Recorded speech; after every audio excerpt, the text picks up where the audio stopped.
All right, what's up, YouTube, man? It's your boy Suave, man. We are back with some more college basketball.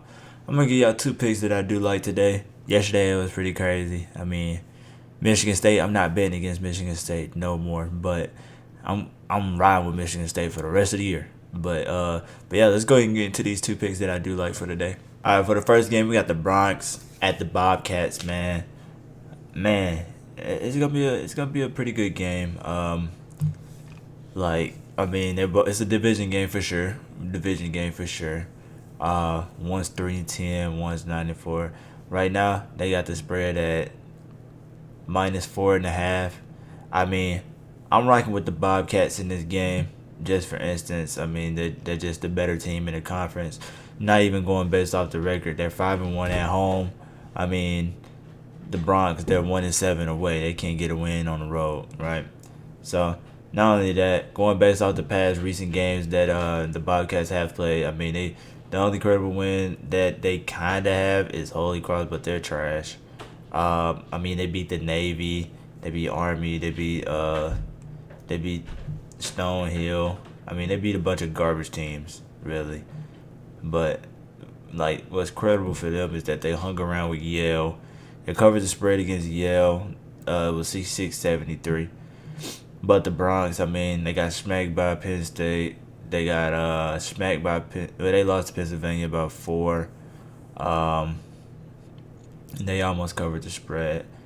Smacked by Maryland, smacked by Stony. They hung with Stony. Stony broke a little bit. But they lost to them by literally 7. But they had the spread at 2. They lost to them by 7. But the last 10 games, I mean, the Bronx, they have been 2-8 against the spread. The Bobcats are 6-4 against the spread. Not only that, getting into the number side of things, I mean, on the defensive side of things for the Bobcats, I mean, they allow their opponents to shoot 42% from the field, which is pretty solid. It's below the league average. League average is 43.9.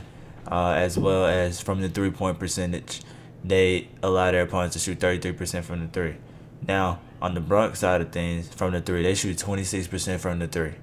So they are terrible from the 3-point line. They cannot shoot threes whatsoever. From the field, they shoot 40%. It's barely they can get the ball in the cup. But the Bobcats, they shoot 43% from the field, 44% from the field. Not only that, they shoot 35% from the three. They're almost a top 100 team in college basketball from shooting from 3-point percentage. But when it comes to the defensive side of things for the Bronx, I mean, they allow opponents to shoot 44% from the field, and they allow opponents to shoot 32% from the three.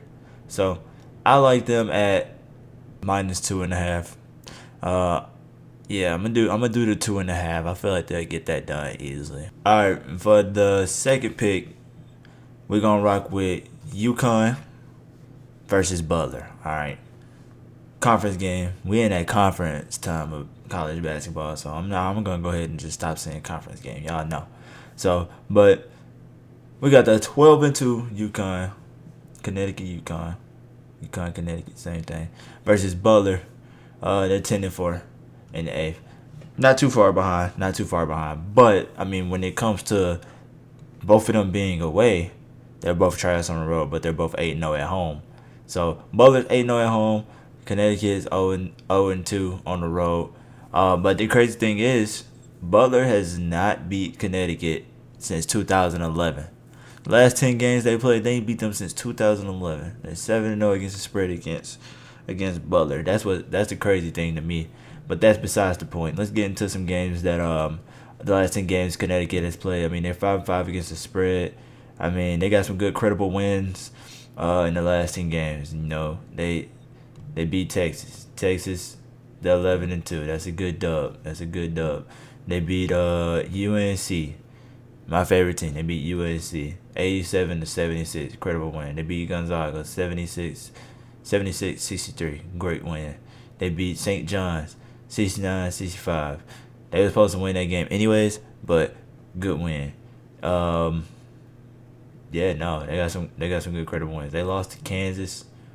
They lost to Kansas by only 4 points. But on the Butler side of things, they last 10 games, they're 4-5 against the spread. They just lost to St. John's. They got They got smacked by St. John's, 70-86. Smacked by Providence, lost by 10. They beat Georgetown. I mean, Georgetown, they're 7-7. They're not too great. They lost to Penn State. Well, no, they beat Penn State by 10. They beat Penn State by 10. They lost to Florida Atlantic. They're 11-3. They lost to them by literally like 5. Yeah, lost them by like 5. And they beat Cal by 7.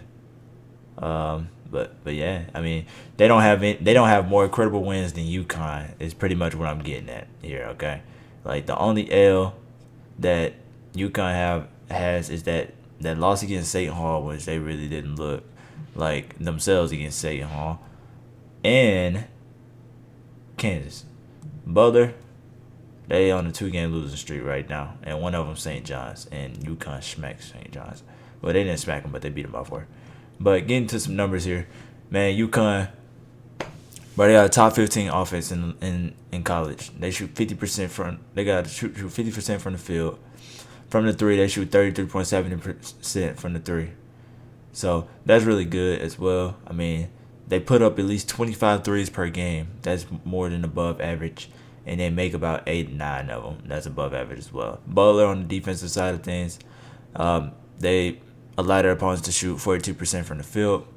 Not only that, they do have a top 100 defense from the 3. They allow their opponents to shoot 31% from the 3, which is that's pretty good as well.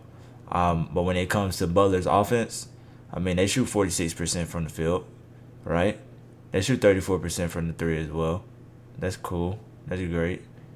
But on the defense side of things for UConn, they got a top 100 defense. You know, they allow their opponents to shoot 40% from the field. And as well, from the three-point percentage, they allow their opponents to shoot 34% from the 3. So Butler, they're gonna play average. They're gonna play normal. But when it comes to the defensive side of things, I feel like UConn will definitely get the advantage on the defensive side of things. Not only that, on the rebounding side of things, I mean, UConn, they grab 10 offensive rebounds per game. Butler, they grab 8 offensive rebounds per game. So if you're gonna get the second chance buckets and hit some shots, then they'll definitely cover the spread easily. But we're gonna take UConn minus 3.5. Feel like they'll get that 3.5 done. Feel like today is the day where they get Butler their first loss at home. So we're gonna rock with the UConn Huskies today. Alright, and that's gonna do it for the 2 picks. Like I said, hit that like button, hit that sub button. Tell at your own risk, fade at your own risk. Do whatever you want to do at your own risk. But leave a like, leave a comment, hit that sub button, man. Also join the Telegram. It's free. You know, nothing crazy. But appreciate y'all for watching the video. Your boy Suave is out.